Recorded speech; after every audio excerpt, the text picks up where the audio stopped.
Pwede ba pa-impeach na natin yan si Mr. Hopia? Wala silang ano eh. Hindi sila impeachable official. Yun ang pangit, mga kababayan. Pangit na nga si Marcoleta, hindi pa sila impeachable official. Hindi natin pwedeng i-impeach ito si Marcoleta. Kaya nga, na yung machine, ang problema kasi dito, maraming nauto si Marcoleta dahil dun sa libreng kuryente. Isang mapagpalang araw na naman po sa ating lahat mga kapatid, mga kababayan at mga boss. Napakaganda po ng tatalakayin natin sa umagang ito sapagkat babalikan natin eto. Hindi makamove on, hindi matanggap at hindi nila maarok na si Senator Rodante Marcoleta ay naging senator na. At higit sa lahat, may posibilidad na maging Senate President. Ang title ng kanyang vlog ay ganito: Marcoleta, ang taas ng pangarap maging Senate President. Okay? Yan na pag-uusapan natin, pero bago natin panoorin yung kanyang video, syempre, bati muna tayo ng isang magandang umaga po, Luzon, Visayas at Mindanao, at syempre pa sa mga kapatid natin, mga kababayan natin na nasa iba't ibang panig ng mundo.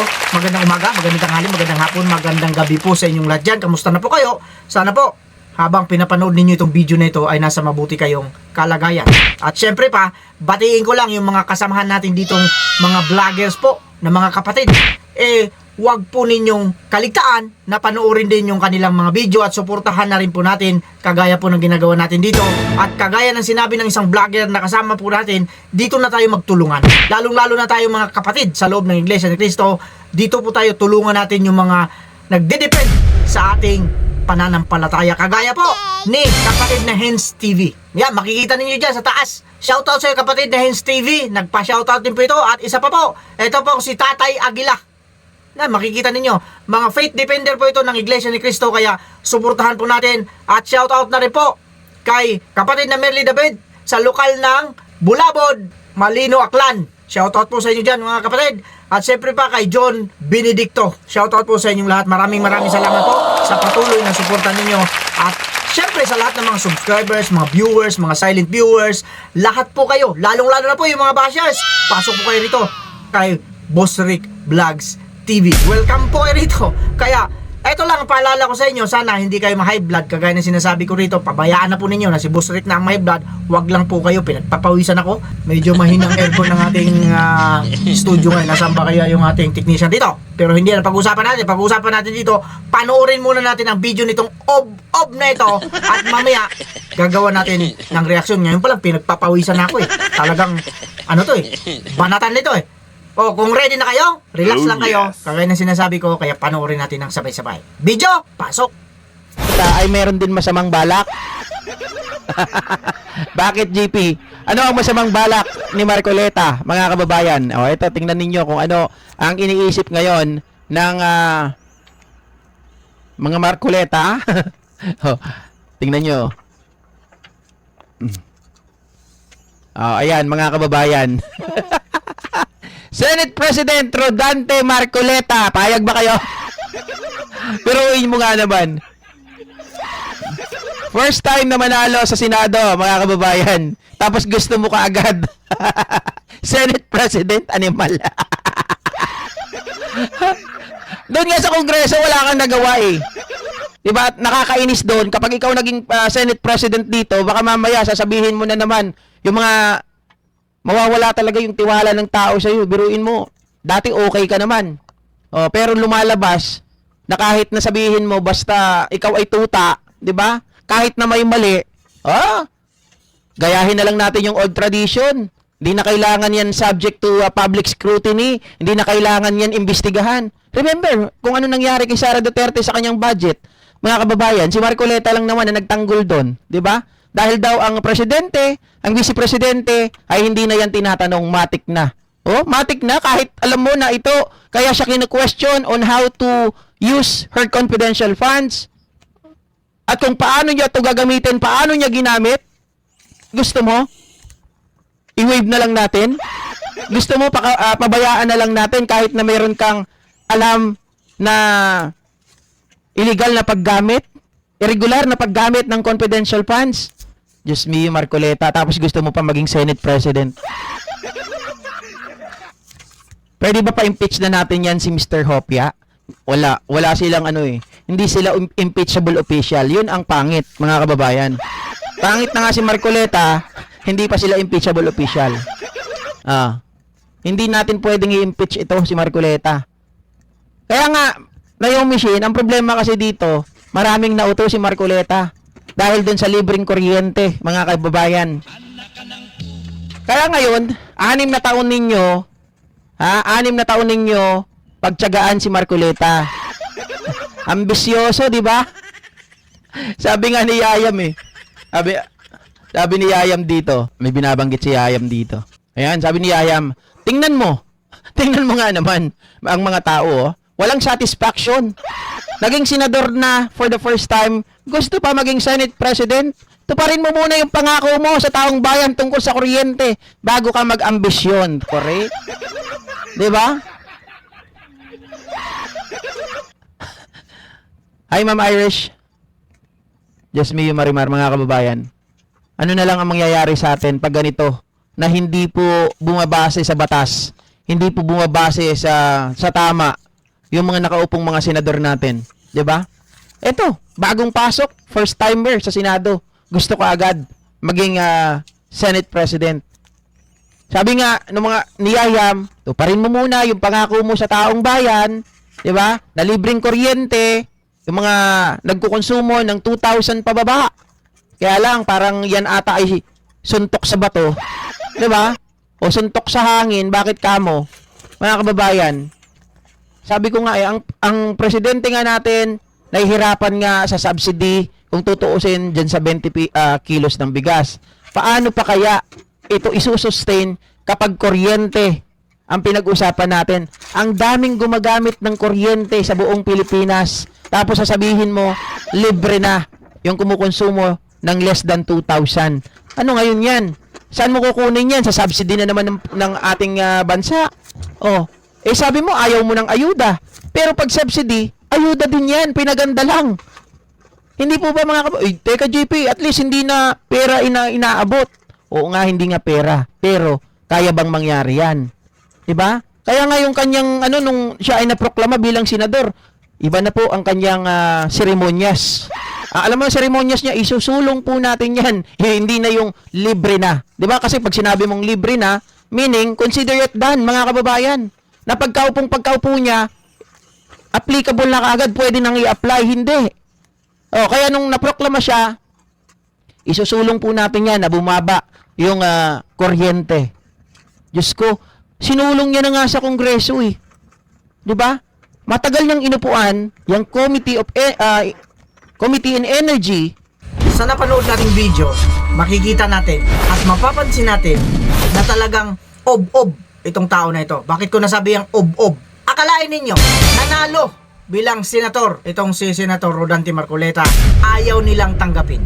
Pero, yung mga batas na gagawin nito, kagaya ng pagpababa sa bayarin ng mga kuryente sapagkat maraming mga Pilipino ang tiyak na makikinabang dito sa gagawin niyang 2,000 pababa ang bill ng kuryente mo.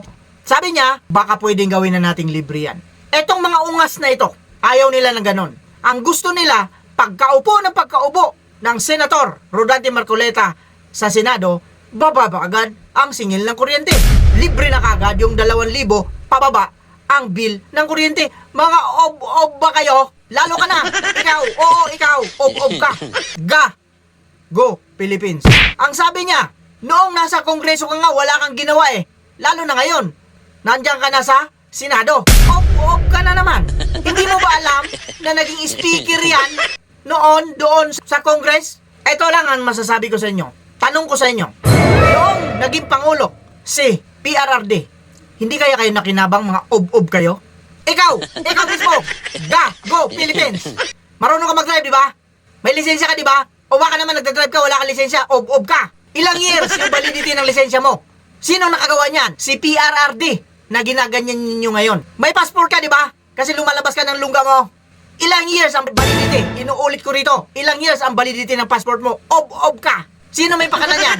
Si PRRD lang naman na hinapin ninyo ngayon, na pinaparatangan ninyo na mamamatay tao. Bakit buhay pa kayo? Kamusta ang mga anak mo?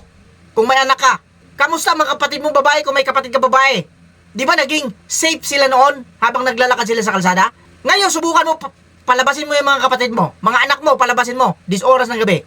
Tignan natin kung walang mangyayari sa kanila. Sa panahon ngayon, laganap ang kasamaan. Pinagpapawisan ako sa inyo eh. Kung hindi ninyo matanggap na si Senator Rodante Marcoleta ay senador na ngayon at magiging Senate President pa, lumayas kayo dito sa Pilipinas, mga og-og kayo. Doon kayo pumunta sa Afrika. High blood na naman ako eh. Sa totoo lang, na high blood ako rito sa... Ngayon, ito pa, ang pinakamagandang sinabi itong ob-ob na ito. Di ba napansin niyo, sabi niya, animal ka din. Bakit kayo lang marunong magsalita ng ganyan? Pinagpapawisan talaga ako. Nawala yung remote ng aircon dito sa studio ko. Kahit malamig, pinagpapawisan ako dahil na high blood ako dito sa mga taong ganito. Bakit kaya may mga taong ganito, may mga Group Philippines kagaya nito? Alam niyo, yung mga ob-ob din ng mga subscribers niya naniniwala kasi mga ob-ob sila. Naturalmente, yung mga subscribers ni Boss Trek na matatalino, naniniwala din sa atin. Kasi yun naman ang katotohanan. Baklasin mo yung lisensya mo, wag kang kumuha ng lisensya mo, ob-ob ka. Wag kang kumuha ng passport mo, ob-ob ka. Kung ayaw nyo sa taong yun. Ayaw nyo pala eh, dapat di kayo sumusunod. Mag-renew ka ng license mo, sasabihin 5 years, baliti, wag. 3 years lang, kagaya nung dati. Mag-renew ka passport, 10 years, wag. 5 years lang, kagaya ng dati. Yan, sasaludo ako sa yung ob-ob ka. Kamusta? Yung presidente ninyo ngayon, bago Pilipinas, anong tulay? May naipatayo bang tulay yan? Kakapal ng mga mukha ninyo? Magaling lang kayo magsalita dyan. Kasi nag-uuto ninyo yung mga subscribers ninyo, nakagaya mo rin, ob-ob. Pero, reality, wala eh. Anong nagawang mga nabubulol talaga ako sa inyo eh. Anong mga talagang bulol na ako sa inyo. Infrastructure ang naipatayo ng BBM na pinagmamalaki mo. Ob-ob ka. Sagutin mo ako. Mga kapatid, mga kababayan at mga boss, kung ayaw ninyo dyan sa taong yan, lumayas kayo dyan. Mag-unsubscribe kayo. Lumipat kayo kay Boss Trek. Kasi itong tao na ito, may mga tao tayo sa gobyerno na magagaling, kagaya ni Senator Rodante Marcoleta, bibirahin nila pag naging kontra sa paniniwala nila.